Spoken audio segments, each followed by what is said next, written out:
everyone. Welcome to the part 2 of the module Extension Education. And in this module, I'll be discussing about the principles of extension, types of education, differences between formal and extension education, home science extension, and the contribution of home science extension for community development. Let's talk about principles of extension. Before talking about principles of extension, I just want to recollect the definitions that we gave for extension education. Extension is an out-of-school system of education through which the adult and young learn by doing. We also realized that it is a lab-to-land program. It is a program meant for reaching the unreached. It is the scientific dissemination of knowledge to the rural masses or to the community which needs greater care and attention. So in order to work in a community or in order to carry out an extension activity, you need to follow certain principles, and they are said to be the principles of extension. The first one is the principle of grassroots. Second one, principle of cultural difference.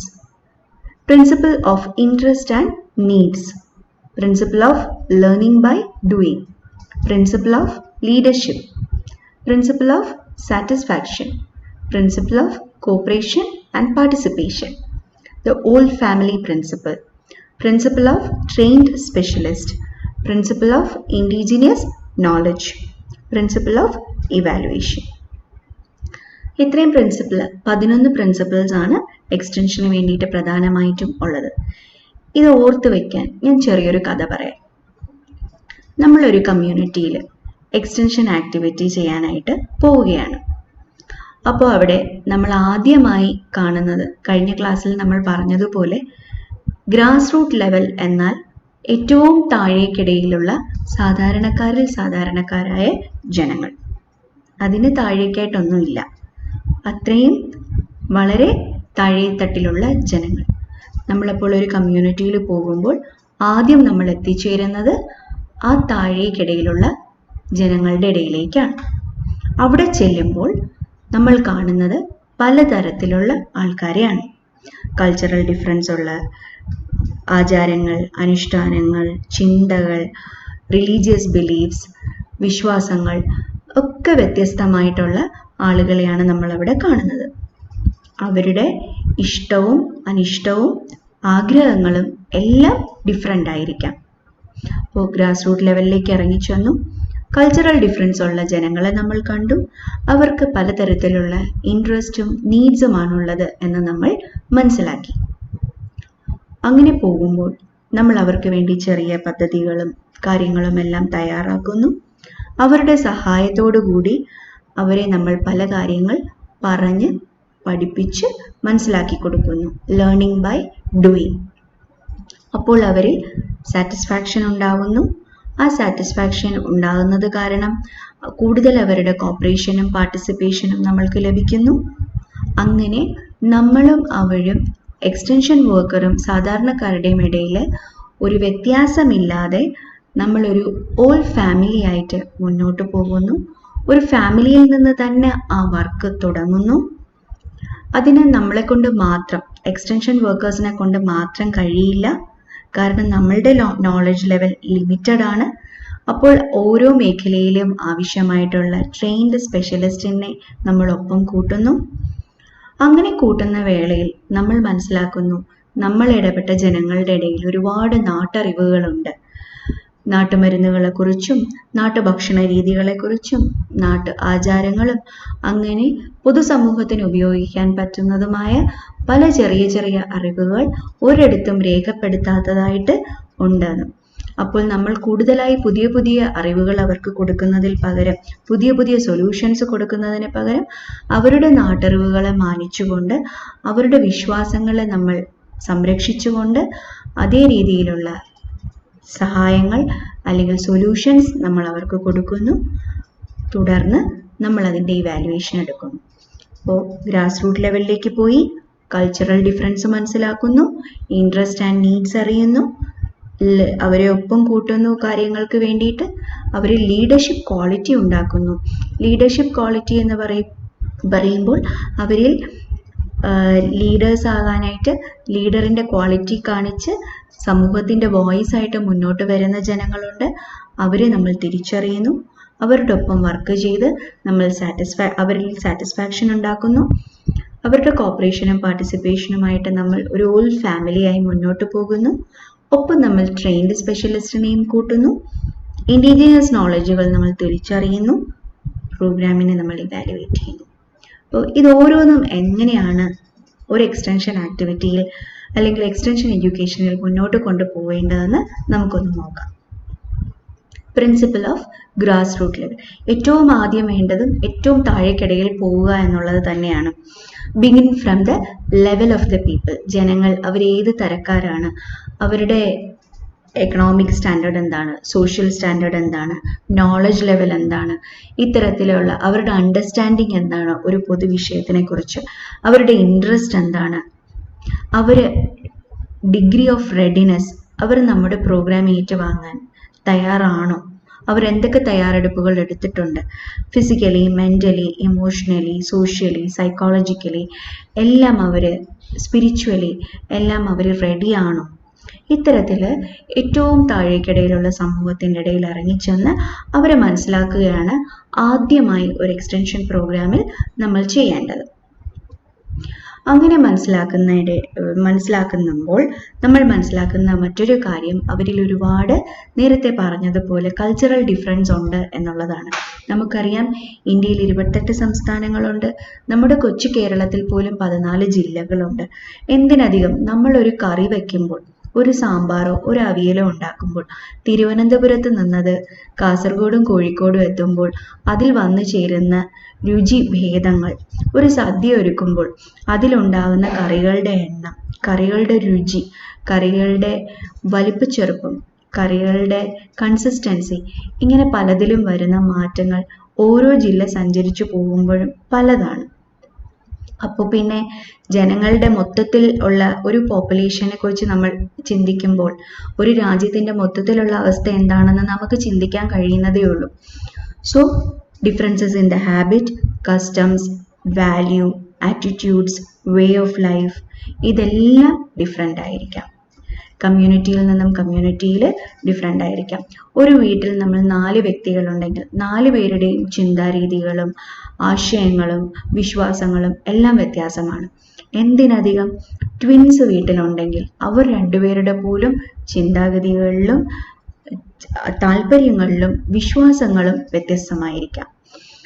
So extension work has to be in harmony with the cultural pattern of the people. ജനങ്ങളുടെ cultural പാറ്റേണിൻ്റെ ഒപ്പമായിരിക്കണം നമ്മൾ ചെയ്യുന്ന വർക്കുകൾ. അവരുടെ വിശ്വാസങ്ങളിലോ അവർ വച്ചാരാധിച്ചു പോകുന്ന കൾച്ചറിലോ വാല്യൂവിലോ ഒന്നും തന്നെ മാറ്റം വരുത്താതെ, ഒന്നിനെ മുറിവേൽപ്പിക്കാതെ ആയിരിക്കണം നമ്മുടെ അറിവുകൾ അവരുടെ ഇടയിലേക്ക് പകർത്തിക്കൊടുക്കാൻ.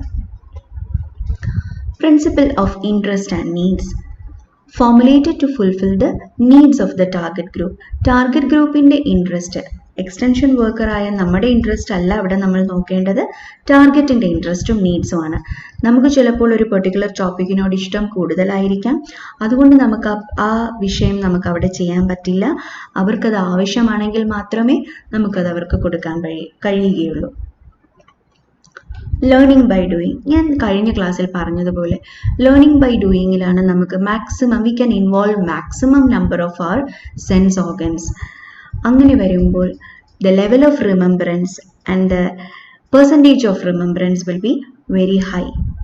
So learn new things by doing it practically helps to bring about changes in the people's behavior. Then it gives self confidence. തനിയെ ഒരു കാര്യം ചെയ്തു കഴിയുമ്പോൾ ഉണ്ടാകുന്ന സെൽഫ് കോൺഫിഡൻസ് നമുക്ക് തന്നെ അറിയാം വളരെ കൂടുതലാണ്. സോ അതിൻ്റെ ബേസിസിലായിരിക്കണം നമ്മൾ എക്സ്റ്റൻഷൻ വർക്ക് ചെയ്യേണ്ടത്. Principle of leadership. ദയാഭായിയെയും CK ജാനുവിനെയും ലക്ഷ്മിക്കുട്ടി അമ്മയെയും ഒക്കെ നമുക്കറിയാം. പത്മശ്രീ അവാർഡ് നേടുകയും ജനങ്ങളുടെ ഇടയിലേക്ക് ഇറങ്ങിച്ചെല്ലുകയും ഒരുപാട് ജനങ്ങൾക്ക് വേണ്ടി പ്രവർത്തിക്കുകയും ചെയ്ത വ്യക്തികളാണിവർ. Because they are the local leaders of a community. So utilization of local leaders is very important in an extension activity. Because who is a leader? A leader is a one who have followers. Leader is a guardian of thoughts and actions and is a voice of the society. So leader is a one who initiates action in a group. ഒരു ഗ്രൂപ്പിൽ ഒരു action initiate ചെയ്യുന്ന വ്യക്തിയാണ് ഒരു leader. നമുക്ക് കമ്മ്യൂണിറ്റിയിൽ പോകുമ്പോൾ grass root ലെവലിലേക്ക് ഇറങ്ങിച്ചെല്ലണമെങ്കിൽ നമ്മൾ അവിടെ സ്ട്രേഞ്ചേഴ്സ് ആണ്. ആസ് ആൻ എക്സ്റ്റൻഷൻ വർക്കേഴ്സ് നമ്മളിലുള്ള വിശ്വാസം ജനങ്ങൾക്ക് വളരെ കുറവാണ്. അത് നമുക്ക് നേടിയെടുക്കണമെങ്കിൽ നമ്മോടൊപ്പം ഒരു ലീഡറും ഉണ്ടാവണം. ആ ലീഡർ എന്ന് പറയുന്നത് ഒരു ലോക്കൽ ലീഡർ ആയാൽ അത്രയും നല്ലത്. ജനങ്ങളുടെ പൾസ് കറക്റ്റായിട്ട് അറിയാനും അവരുടെ ആവശ്യങ്ങൾ എന്താണെന്ന് അറിയാനും അവിടുത്തെ അവൈലബിൾ റിസോഴ്സസ് എന്തൊക്കെയാണെന്നും അതിൻ്റെ ലിമിറ്റേഷൻസ് എന്താണെന്നും ഒക്കെ നമുക്ക് പറഞ്ഞു തരാൻ പറ്റുന്നത് ഒരു ലീഡറിനാണ്. സോ എക്സ്റ്റൻഷൻ ആക്ടിവിറ്റി എപ്പോഴും ലീഡർഷിപ്പ് എന്ന പ്രിൻസിപ്പിളിൻ്റെ ബേസിസിലാണ് വർക്ക് ചെയ്യേണ്ടത്. ഇത്തരത്തിൽ നമ്മൾ ചെയ്യുന്ന കാര്യങ്ങൾ സക്സസ് ആവണം എങ്കിൽ അതിൽ ജനങ്ങൾക്ക് അല്ലെങ്കിൽ നമ്മുടെ ടാർഗറ്റ് ഗ്രൂപ്പിന് സാറ്റിസ്ഫാക്ഷൻ ഉണ്ടാവണം. സാറ്റിസ്ഫാക്ഷൻ ഉണ്ടാവാൻ നമ്മൾക്ക് ഏറ്റവും ആവശ്യം ഒരു ഓൾ ഫാമിലി പ്രിൻസിപ്പിളായിട്ട് ഇത് മുന്നോട്ട് കൊണ്ടുപോവുക എന്നതാണ്. ഓൾ ഫാമിലി പ്രിൻസിപ്പിൾ എന്ന് പറഞ്ഞാൽ രണ്ട് രീതിയിൽ നമുക്കെടുക്കാം. ഒരു ചേഞ്ച് ഒരു സൊസൈറ്റിക്ക് ആവശ്യമാണെങ്കിൽ if you like to bring a change in a society, the first thing that you need to do is change should start from within or oneself. ഇൻഡിവിജ്വലിൽ നിന്ന് തുടങ്ങുക, അതിൽ നിന്ന് ഫാമിലിയിലേക്ക്, ഫാമിലിയിൽ നിന്നും ഒരു society, then to a community, to a nation and to a globe and to the globe at last. അങ്ങനെ ഒരു all family പ്രിൻസിപ്പിളിൽ വേണം നമ്മളൊരു എക്സ്റ്റൻഷൻ ആക്ടിവിറ്റി ക്യാരി ഔട്ട് ചെയ്യാൻ. അതുപോലെ തന്നെ on the other hand extension വർക്കറിന് ഏറ്റവും ഇമ്പോർട്ടൻ്റ് ആയിട്ട് വേണ്ട ഒരു ക്വാളിറ്റിയാണ് empathising the target group. Sympathy അല്ല ആവശ്യം. Rather than sympathizing the situation, you need to empathize the target group. Target ഗ്രൂപ്പിനെ എംപതൈസ് ചെയ്യുമ്പോൾ അവർ നമ്മുടെ ഒരു ഭാഗമാണ് എന്നും നമ്മൾ അവരുടെ ഒരു ഭാഗമാണ് എന്നും അവർ റിയലൈസ് ചെയ്യും. That will be the key to the success of a programme. Because after all family is a primary unit of a society. Principle of trained specialist. ഞാൻ നേരത്തെ പറഞ്ഞതുപോലെ everything is not under the control of an extension worker, and he or she has their own limits in the knowledge or in the level of knowledge. For that we need trained specialist. ഞാൻ പറഞ്ഞിരുന്നു കഴിഞ്ഞ ദിവസം പലതരത്തിലുള്ള trained സ്പെഷ്യലിസ്റ്റിനെ. ഒന്നും കൂടെ ഓർമ്മിപ്പിക്കാം. ഒരു സൊസൈറ്റിയിൽ നമ്മൾ അവിടെ പോകുമ്പോൾ അവിടെ ഒരു ഡിസീസിൻ്റെ ഔട്ട് ബ്രേക്ക് ഉണ്ടെങ്കിൽ എക്സ്റ്റൻഷൻ ഏജൻറ്റിൻ്റെ അല്ലെങ്കിൽ എക്സ്റ്റൻഷൻ വർക്കറിൻ്റെ ലിമിറ്റിൻ്റെ അതീതമാണ് ആ കാര്യം. So a medical professional is essential to handle that situation. അപ്പോൾ നമുക്കൊരു മെഡിക്കൽ പ്രൊഫഷണൽ എന്നൊരു ട്രെയിൻഡ് സ്പെഷ്യലിസ്റ്റിൻ്റെ സഹായം നമുക്ക് വേണ്ടി വരും. അങ്ങനെ പല കാര്യങ്ങളും നമുക്ക് ആ കമ്മ്യൂണിറ്റിയിൽ നടത്തിക്കൊണ്ട് പോകണമെങ്കിൽ we need to work hand in hand. കാരണം ഒരു ട്രെയിൻഡ് സ്പെഷ്യലിസ്റ്റിനാണ് എപ്പോഴും ഒരു സബ്ജക്റ്റ് നോളജിൻ്റെ അപ്ഡേഷൻ ഉണ്ടാവുക. Getting updates, research and development, അവിടെ നടക്കുന്ന പുതിയ പുതിയ കാര്യങ്ങൾ, ഇതെല്ലാം അറിയാൻ കഴിയുന്നത് എപ്പോഴും ഒരു സ്പെഷ്യലിസ്റ്റിനാണ്. And he is the best person to provide scientific knowledge about a particular aspect. And we need to have better collaboration with the trained personnel. Next one is principle of indigenous knowledge. Indigenous knowledge, as I said earlier, നാട്ടറിവുകൾ, നാട്ടുമരുന്നുകൾ, നാട്ടറിവുകൾ, നാട്ടുരുചികൾ, അങ്ങനെ പലതും ഒരു സമൂഹത്തിലുണ്ട്. പക്ഷേ അതൊന്നും തന്നെ document ചെയ്യപ്പെട്ടിട്ടില്ല. പ്രത്യേകിച്ചും tribal ഏരിയാസിൽ അത് ജനറേഷൻ ടു ജനറേഷൻ അത് പാസ് ഓൺ ചെയ്യുകയാണ് ചെയ്യുന്നത്. അപ്പോൾ ഒരു ജനറേഷൻ തീർന്നു പോവുകയാണെങ്കിൽ അവിടെ വെച്ച് ആ അറിവ് നഷ്ടപ്പെടുകയാണ് ചെയ്യുന്നത്. സോ അവരുടേതായ അത് ഒരു കാര്യം. മറ്റൊരു കാര്യം, നമ്മൾ പുതുതായി പോയി അവിടെ ഒരു സൊല്യൂഷൻ പറയുന്നതിനേക്കാളും അവരുടെ എക്സിസ്റ്റിംഗ് നോളജിൻ്റെ, അവരുടെ ഇൻഡിജീനിയസ് നോളജിൻ്റെ ബേസിസിൽ നമ്മൾക്കൊരു സൊല്യൂഷൻ കൊടുക്കാൻ കഴിഞ്ഞാൽ അതാണ് അവരുടെ പ്രോബ്ലം സോൾവിങ്ങിൻ്റെ the best method and the best approach. So it should It is indigenous knowledges are developed through generations of work experience and problem solving. It encompasses all aspects of life. Next one is the principle of evaluation. Evaluation is a process that determines the value or worth of something. എന്തിൻ്റെയെങ്കിലും value അല്ലെങ്കിൽ worth നിശ്ചയിക്കുന്നത് ഒരു evaluation വഴിയാണ്. നിങ്ങൾക്കറിയാം, നിങ്ങളുടെ പരീക്ഷയുടെ, നിങ്ങളുടെ കോഴ്സിൻ്റെ, പഠനത്തിൻ്റെ വാല്യൂ അല്ലെങ്കിൽ നിങ്ങൾ എന്ത് മനസ്സിലാക്കി എന്നുള്ളത് ഇവാലുവേറ്റ് ചെയ്യുന്നത് നിങ്ങളുടെ പരീക്ഷകൾ വഴിയാണ്. അതുപോലെ അതൊരു മെഷർ ചെയ്യാനായിട്ടുള്ള ഒരു മാർഗമാണ്. It's A measurement of the changes happened. It indicates the gap and the steps taken four improvement. എന്തൊക്കെ വിടവുകളുണ്ട്, എന്തൊക്കെ സ്റ്റെപ്സ് ആണ് നമ്മൾ ഇംപ്രൂവ്മെൻറ്റിന് വേണ്ടി എടുത്തത്, ഇതെല്ലാം ഇവാലുവേഷൻ തീരുമാനിക്കും. So in short, evaluation is a systematic process that determines the results of the implemented program. Implement ചെയ്യപ്പെട്ട പ്രോഗ്രാമിൻ്റെ ചില റിസൾട്ടുകൾ നോക്കുന്നതാണ് ഒരു ഇവാലുവേഷൻ. ഇനി എന്തൊക്കെയാണ് നമ്മൾ ഇവാലുവേഷനിൽ നോക്കുന്നത്? Whether we met the desired objectives, നമ്മൾ സെറ്റ് ചെയ്ത ഒബ്ജക്റ്റീവ്സ് നമ്മൾ മീറ്റ് ചെയ്തു. Whether the target audience benefited from the programme, whether the target audience was right, നമ്മൾ എടുത്ത ടാർഗറ്റ് ഓഡിയൻസ് ശരിയായിരുന്നു, കറക്റ്റ് ആളിൽ തന്നെയാണോ അത് എത്തിയത്, ബെനിഫിഷ്യറിയിൽ തന്നെയാണോ നമ്മുടെ പ്രോഗ്രാം എത്തിച്ചേർന്നത്, was it better or worst, why and what type of changes happened, എന്തൊക്കെ ചേഞ്ചസ് സംഭവിച്ചു, എങ്ങനെയെല്ലാം സംഭവിച്ചു, whether the budget was sufficient or not. ഇങ്ങനെയുള്ള കാര്യങ്ങളെല്ലാം നമ്മൾ ഇവാലുവേഷനിൽ നോക്കും. ഇവാലുവേഷൻ്റെ റിസൾട്ടാണ് നമ്മൾ ആ പ്രോഗ്രാമിൻ്റെ റീകൺസിഡറേഷന് വേണ്ടിയിട്ട് ഉപയോഗിക്കുന്നത്. റീകൺസിഡറേഷൻ എന്ന് പറഞ്ഞാൽ അവിടെയുള്ള കുറവുകളും തെറ്റുകളും എല്ലാം നമ്മൾ തിരുത്തി ബെറ്ററാക്കി അടുത്ത പ്രോഗ്രാമിലേക്ക് നമ്മൾ വീണ്ടും പോകുന്നു. So principle of evaluation is A last but the very important step in the process of extension. So ഇത്രയുമാണ് എക്സ്റ്റൻഷൻ്റെ പ്രിൻസിപ്പിൾസ് എന്ന് പറയുന്നത്. Now let's move on to the types of education. As we know, basically there are three types of education: formal education, informal education and non-formal education. Formal education നമുക്ക് എല്ലാവർക്കും അറിയാം, നമ്മളെല്ലാവരും പോയിക്കൊണ്ടിരിക്കുന്നത് formal എഡ്യൂക്കേഷനിലാണ്. ഞാൻ പറയുകയുണ്ടായി 10+2+3 ഇങ്ങനെയുള്ള പാറ്റേണിലാണ് നമ്മുടെ schools. The type of education, the regular education that is being provided from the schools, colleges and universities or educational institutions are referred to as formal education. Informal education is the everyday learning and self-guided education. അതിനുവേണ്ടി ഒരു ക്രെഡിറ്റോ ഒരു ഡിഗ്രിയോ അവാർഡ്സോ ഒന്നും നമുക്ക് കിട്ടുകയില്ല.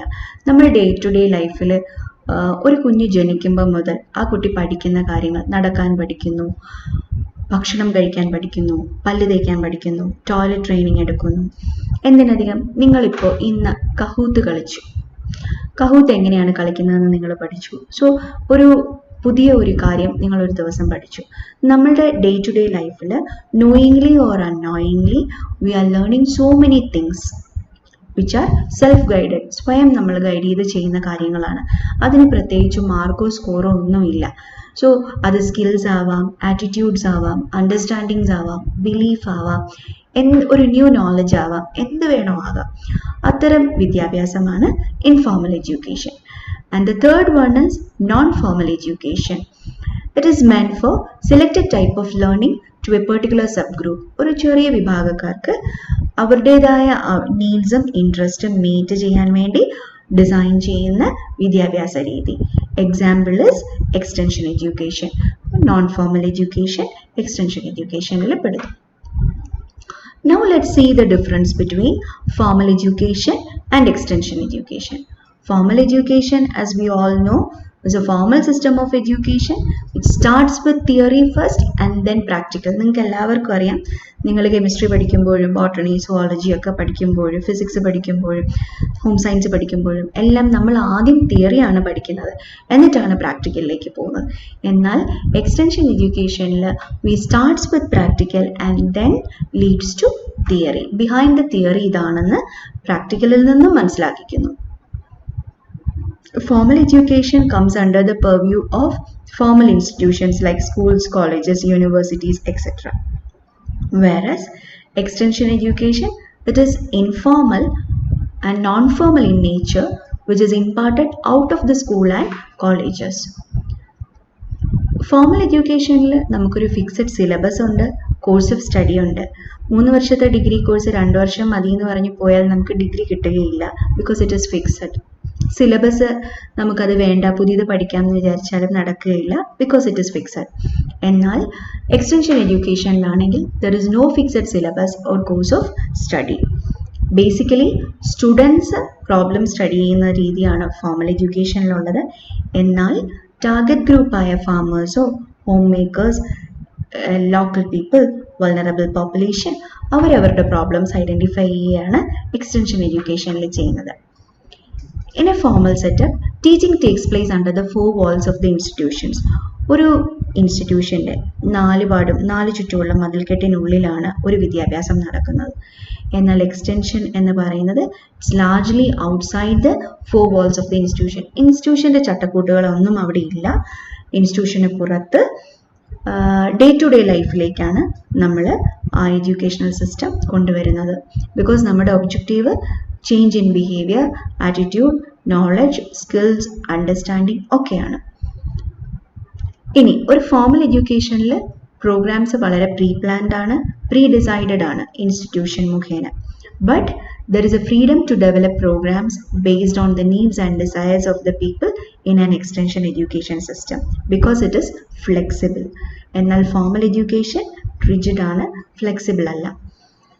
ഒരു teacher only teaches the students in a formal education, but there is no teacher in an extension education that is carried out by an instructor or an extension worker, and they also learn from the learners. കാരണം real life സിറ്റുവേഷനെ കുറിച്ചാണ് നമ്മളിവിടെ പഠിക്കുന്നത്. അപ്പോൾ ജനങ്ങളുടെ problems എന്ന് പറയുന്നത് our day to day ലൈഫിൽ experience ചെയ്ത ഇഷ്യൂസ് ആണ്. അപ്പോൾ എക്സ്റ്റൻഷൻ വർക്കറിനെക്കാളും ആ പ്രോബ്ലംസ്, ആ ഇഷ്യൂസ് ഫേസ് ചെയ്തത് ആ ജനങ്ങളാണ്. അപ്പോൾ എക്സ്റ്റൻഷൻ വർക്കറും both the extension worker and the people learn the things together. Learning and unlearning, give and take, അങ്ങനൊരു പോളിസിയാണ് എക്സ്റ്റൻഷൻ വർക്കിൽ നടക്കുന്നത്. Teaching is only through instructors in a formal system, whereas teaching is possible through local leaders also in the extension system. The authority rest with the teacher. ഒരു ടീച്ചറിൻ്റെയിലാണ് ഒരു ക്ലാസിൻ്റെ authority, ഒരു control ഇരിക്കുന്നത്. എന്നാൽ ഫോമൽ സിസ്റ്റത്തിൽ, എന്നാൽ എക്സ്റ്റൻഷനിലാണെങ്കിലോ അതോറിറ്റി എന്ന് പറയുന്നത് ജനങ്ങളുടെ കയ്യിലാണ്. അറ്റൻഡൻസ് ആണ് ഫോമൽ എഡ്യൂക്കേഷൻ സിസ്റ്റത്തിൽ മാൻഡേറ്ററി എങ്കിൽ എക്സ്റ്റൻഷൻ എഡ്യൂക്കേഷനിൽ വോളണ്ടറി പാർട്ടിസിപ്പേഷൻ ആണ് അത്യാവശ്യം. ടീച്ചിങ് വേർട്ടിക്കലായിട്ടാണ് ഫോമൽ എഡ്യൂക്കേഷനിൽ നടക്കുന്നത്. അതായത് മുകളിൽ നിന്ന് താഴേക്കും താഴെ നിന്ന് മുകളിലേക്കുമാണ് ഫ്ലോ ഓഫ് ഇൻഫർമേഷനും ഫീഡ്ബാക്കും പോകുന്നതെങ്കിൽ ഇവിടെ രണ്ടുപേരും തുല്യരാണ്. ഒരു ലേണറും ഒരു എക്സ്റ്റൻഷൻ ഏജൻറ്റും ഒരേ ലെവലിൽ നിന്നിട്ടാണ് കാര്യങ്ങൾ ഡീൽ ചെയ്യുന്നത്. ഓഡിയൻസ് ഒരു ഫോമൽ എഡ്യൂക്കേഷനിൽ ഹോമോജീനിയസ് ആണ്.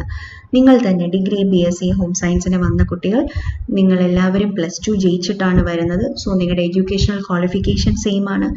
നിങ്ങളുടെ ഡിസയർ, നിങ്ങളുടെ ഇൻട്രസ്റ്റ്, നിങ്ങളുടെ ഏരിയ എല്ലാം തന്നെ ഓൾമോസ്റ്റ് സെയിം ആയിരിക്കും. ബട്ട് ഓഡിയൻസ് എന്ന് പറയുന്നത് ഏജിലും കൾച്ചറിലും പിന്നെ ബിലീഫ്സിലും കസ്റ്റംസിലും നേച്ചർ ഓഫ് വർക്കിലും എല്ലാം തന്നെ സോഷ്യോ എക്കണോമിക് സ്റ്റാറ്റസിലും എല്ലാം ഡിഫറെൻ്റ് ആയിരിക്കും.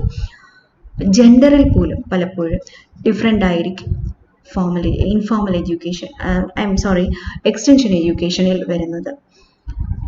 ഫോമൽ എഡ്യൂക്കേഷനിൽ നമ്മൾ സബ്ജക്ട്സ് ആണ് പഠിക്കുന്നതെങ്കിൽ എക്സ്റ്റൻഷൻ എഡ്യൂക്കേഷനിൽ നമ്മൾ പ്രോബ്ലംസ് ആണ് പഠിക്കുന്നത്.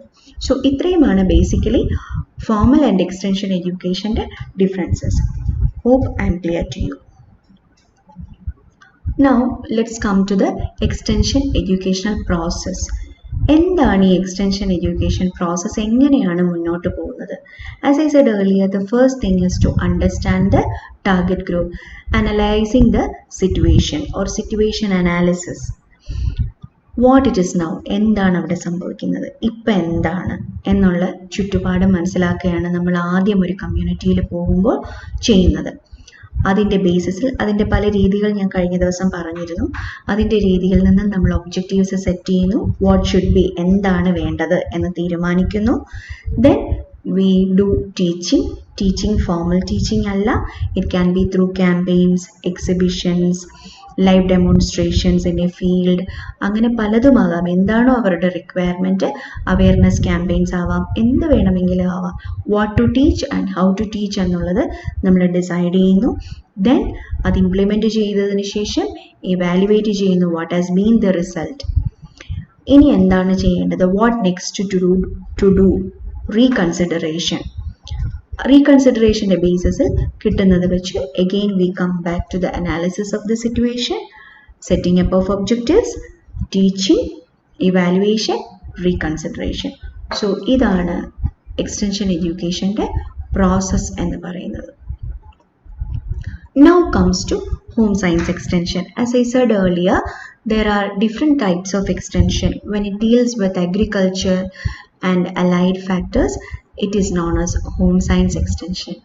When it deals with the poultry and animals, that is known as dairy extension, animal husbandry extension. ഇങ്ങനെ പലതരത്തിലുള്ള എക്സ്റ്റൻഷൻസ് ഉണ്ട്. അപ്പോൾ എന്തായിരിക്കും ഹോം സയൻസ് എക്സ്റ്റൻഷൻ ഡീൽ ചെയ്യുന്നത്? Definitely the scientific dissemination and technical information in the areas of home science. Now, what are the areas of home science?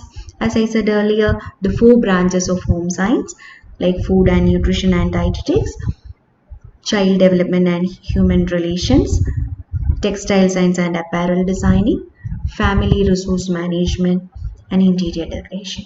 ഇനി അപ്പോൾ നിങ്ങൾക്കൊരു സംശയമുണ്ട്, നമ്മൾ കമ്മ്യൂണിറ്റിയിൽ പോയി ഇതൊക്കെയാണോ പഠിപ്പിക്കുന്നതെന്ന്. നമ്മൾ കമ്മ്യൂണിറ്റിയിൽ പോയി എന്തൊക്കെ എക്സ്റ്റൻഷനാണ് എക്സ്റ്റെൻഡ് ചെയ്യുന്നത്, എന്തൊക്കെ കാര്യങ്ങളാണ് എക്സ്റ്റെൻഡ് ചെയ്യുന്നത്?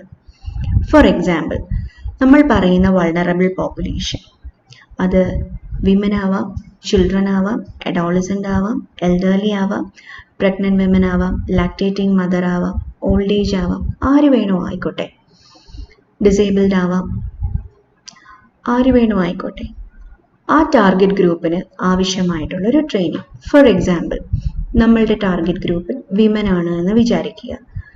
അവിടെ നമ്മൾ സിറ്റുവേഷൻ അനാലിസിസ് ചെയ്തപ്പോൾ മനസ്സിലാക്കിയ കാര്യം പ്രഗ്നൻ്റ് ആൻഡ് ലാക്ടേറ്റിംഗ് വിമൻ ആവശ്യത്തിന് പോഷകമില്ല, അല്ലെങ്കിൽ അവരുടെ ഹെൽത്ത് നല്ലതല്ല, അവർ മാൽനറിഷ്ഡ് ആണ് എന്നാണ്, അല്ലെങ്കിൽ കുട്ടികൾ മാൽനറിഷ്ഡ് ആണ്, അല്ലെങ്കിൽ അനീമിയ അവിടെ ഏറ്റവും കൂടുതൽ ഉണ്ട് എന്നുള്ളത്.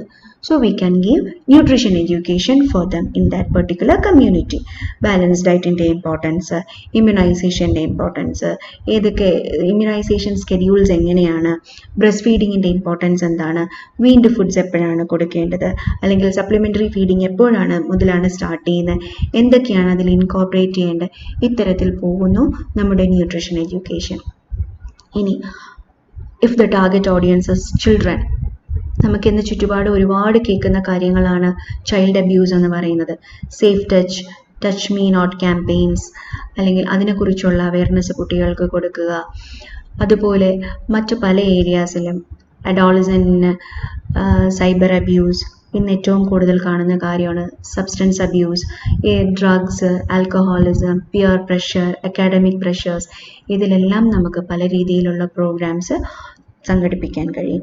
ഇനി ഒരു ഫാമിലിയിലാണെങ്കിലോ better living of the family, interpersonal relationships, importance of family living, care giving, then importance of budget, time, energy, money management, utilisation of resources, ergonomics, designing elderly friendly chairs, rooms, towns, planning of the area, elderly friendly പോലെ തന്നെ ഡിസേബിൾഡിന്, അങ്ങനെയുള്ള പല രീതിയിൽ differently abled ആയിട്ടുള്ള കുട്ടികൾക്ക്, trans population, ഇങ്ങനെ പലർക്കും അവരുടെ ടാർഗറ്റ് അനുസരിച്ച് നമുക്ക് അവരുടെ കാര്യങ്ങൾക്ക് റിസോഴ്സസ് മാനേജ് ചെയ്യാൻ സപ്പോർട്ട് ചെയ്യാൻ പറ്റും. ആൻഡ് നിങ്ങൾക്ക് ഓർമ്മയുണ്ടോ എന്ന് എനിക്കറിയില്ല, ലോക്ക്ഡൗൺ കാലഘട്ടത്തിൽ നമ്മൾ കുറച്ച് ബിങ്കോസ് നിങ്ങൾക്ക് അയച്ചു തന്നിട്ടുണ്ടായിരുന്നു. ബിങ്കോസ് കളിക്കാൻ വേണ്ടി, ലോക്ക്ഡൗൺ ബിങ്കോസ് എന്ന് പറഞ്ഞാൽ നിങ്ങളിൽ പലരും അത് കളിച്ചിട്ടും ഉണ്ടാവും. സോ ഗെയിംസ് ആണ് അവിടെ ബേസിക്കലി ഒരു ബിഹേവിയറൽ ചേഞ്ച് കൊണ്ടുവരാൻ വേണ്ടിയിട്ട് നമ്മൾ യൂട്ടിലൈസ് ചെയ്തത്. How games can influence the population for bringing behavioral changes in the community or among a society. അപ്പോൾ ഗെയിംസിൻ്റെ പ്രാധാന്യം അവിടെ കൊണ്ട് അങ്ങനെ പല പല കളികളിൽ കൂടെ, ക്ലാസ്സുകളല്ല നമ്മൾ അവിടെ ഫോക്കസ് ചെയ്യുന്നത്, പല പല കളികളിൽ കൂടെ ഹാൻഡ് വാഷ്, വാഷും WHO വളരെ വർഷങ്ങൾ കൊണ്ടേ പറയുന്ന കാര്യമാണ് ഇമ്പോർട്ടൻസ് ഓഫ് ഹാൻഡ് വാഷ്. ഒരു ഡേ തന്നെ അതിനായിട്ടുണ്ട്. പക്ഷെ ഒരു കൊറോണ വരേണ്ടി വരുന്നു നമ്മൾക്കതൊരു ബിഹേവിയറൽ മോഡിഫിക്കേഷൻ ഉണ്ടാക്കാൻ വേണ്ടിയിട്ട്. സോ സിമിലർലി അത്തരത്തിലുള്ള ക്യാമ്പയിൻസ്, പ്രൊമോഷൻസ്, അതിന് വേണ്ടിയിട്ടുള്ള ഓഡിയോ വിഷ്വൽ എയ്ഡ്സ് പ്രിപ്പയർ ചെയ്യുക, ഇത്തരത്തിലുള്ള കാര്യങ്ങളൊക്കെയാണ് നമ്മൾ എക്സ്റ്റൻഷനിൽ ചെയ്യുന്നത്. മറ്റൊരു എമേർജിങ് ഏരിയയാണ് സൈബർ എക്സ്റ്റൻഷൻ. ഞാനായി പറഞ്ഞ ബിങ്കോ അതിൽപ്പെടുന്ന ഒരു കാര്യമാണ്. അതുപോലെ പലതരത്തിലുള്ള ഗെയിംസ് പ്ലാൻ ചെയ്യുക, കമ്മ്യൂണിറ്റി ചാർട്ട്സ്, പോസ്റ്റേഴ്സ്, ബാനേഴ്സ്, അതുപോലെ ഒരുപാട് കാര്യങ്ങൾ നിങ്ങൾ എഡ്യൂക്കേഷണൽ ട്രോൾസ് കണ്ടിട്ടുണ്ടാവും. എഡ്യൂക്കേഷണൽ ട്രോൾസ് പ്രിപ്പയർ ചെയ്യുക, ഇത് കമ്മ്യൂണിറ്റിയിലേക്ക് എത്തിക്കുക. 1 minute 2 minute short videos, documentaries, ഇത്തരത്തിലാണ് നമ്മൾ കമ്മ്യൂണിറ്റിയിൽ ഈ പറയുന്ന കാര്യങ്ങൾ എത്തിക്കുന്നത്. അപ്പോൾ ഇതെല്ലാമാണ് നമ്മൾ ഹോം സയൻസ് എക്സ്റ്റൻഷനിൽ ഉദ്ദേശിക്കുന്നത്. ഇതെല്ലാം ഉദ്ദേശിക്കുന്നത് positive changes in the behaviour of the individual in terms of knowledge, skill, attitude കൊണ്ടുവരാൻ വേണ്ടിയിട്ടാണ്. It helps to bring economic independence among individuals. Economic independence എങ്ങനെ കൊണ്ടുവരും? ചെറിയ സ്കിൽ ട്രെയിനിങ് ആളുകൾക്ക് കൊടുക്കുന്നത് വഴി അവർക്ക് ഒരു കോൺഫിഡൻസ് ഡെവലപ്പ് ചെയ്ത് അവർക്കൊരു സെൽഫ് ഹെൽപ്പ് ഗ്രൂപ്പ് തുടങ്ങാനുള്ളൊരു സപ്പോർട്ട് പ്രൊവൈഡ് ചെയ്യുന്നു. അതുവഴി വേണ്ട അസിസ്റ്റൻസ് നമ്മൾ കൊടുക്കുന്നു. അതുവഴി അവർക്കൊരു ലൈവ്ലിഹുഡ് എൻഷുർ ചെയ്യുന്നു. Then raise the standard of living. അതുവഴി അവർക്ക് അവരുടെ സ്റ്റാൻഡേർഡ് ഓഫ് ലിവിങ് ഇംപ്രൂവ് ചെയ്യാൻ പറ്റും. Judicial use of resources, as I said earlier, time, energy, money, both human and non-human resources എല്ലാം. Personal and professional development, all the members of the family. Science and technology for rural development എന്നൊരു area നമുക്കുണ്ട്. അവിടെ നമ്മൾ എന്താണ് ചെയ്യുന്നതെന്ന് ചോദിച്ചു കഴിഞ്ഞാൽ പലതരത്തിലുള്ള റൂറൽ ടെക്നോളജീസ് ഇന്ന് അവൈലബിൾ ആണ്. അതൊരു വെർമി കമ്പോസ്റ്റിംഗ് ആയിക്കോട്ടെ, ബയോഗ്യാസ് ആയിക്കോട്ടെ, സോളാർ എനർജി ആയിക്കോട്ടെ, അതുമല്ല എങ്കിൽ ഹേബോക്സ് പോലുള്ള ചെറിയ ടെക്നോളജീസ് ആയിക്കോട്ടെ, ഇതെല്ലാം തന്നെ നമ്മൾ കമ്മ്യൂണിറ്റിക്ക് അവരുടെ ലിമിറ്റിൽ നിന്ന് നേടിയെടുക്കാൻ പറ്റുന്ന ടെക്നോളജികളാണ്. റൂറൽ ഹൗസിംഗ് തന്നെ ഇപ്പോൾ എമേർജ് ചെയ്ത് വരുന്ന ഒരു ടെക്നോളജിയാണ്. അപ്പോൾ ഇതെല്ലാമാണ് നമ്മൾ ജനങ്ങളുടെ ഇടയിലേക്ക് ഹോം സയൻസ് എക്സ്റ്റൻഷൻ വഴി ഇമ്പാർട്ട് ചെയ്യാൻ ഉദ്ദേശിക്കുന്നത്. So in short, change in behaviour of the target group ആണ് നമ്മുടെ motto. Now I think you are able to understand the contribution of home science extension towards the development of a community or to a nation. So please take a piece of paper and write down 5 points that you felt as the contribution of home science extension towards the development of a community apart from the points which I discussed to you. ഞാൻ പറഞ്ഞത് കൂടാതെ ഇനി എന്തൊക്കെയായിരിക്കാം ഒരു home science എക്സ്റ്റൻഷൻ്റെ ആംഗിളിൽ community ഡെവലപ്മെൻറ്റിന് വേണ്ടി contribute ചെയ്യാൻ പറ്റുന്നത് എന്നുള്ളത് നമ്മുടെ ഒരു അസൈൻമെൻ്റ് ആക്കിക്കോട്ടെ. I hope I am clear to you, and if you have any doubts please get back to me. Thank U.